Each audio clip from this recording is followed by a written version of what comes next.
Mimi I stand before you kuambia niko tayari kuwafanyia kazi, kushirikiana na kila mtu, viongozi wote, hata wakiwa vyama gani, kusaidiana na wananchi, tukijua ya kwamba for us to make a difference we must work together. Na kwa mara ya kwanza sisi kama jamii ya Western tunataka in 2027 tuunde serikali. Hatutaki kupangwa tena. Tumechoka kupangwa, sio? Jamii yetu ni jamii ambayo iko na takriban watu milioni 5. Sisi imefika wakati ambapo pia kijana wetu apate nafasi ya kuongoza nchi hii. Na mimi naambia wabunge wote, weka tofauti ya vyama na mirengo kando. Angalia mwananchi wako.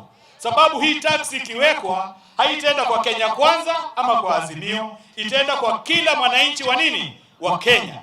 Mimi nasema naunga mkono magari makubwa.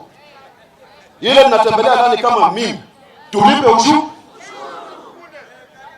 Mimi naunga mkono ya kwamba sisi wadozi wale tumekaa hapa tunalipwa mshahara mingi sana. Tukatwe ushuru ya kutosha au wananchi watibiwe bure.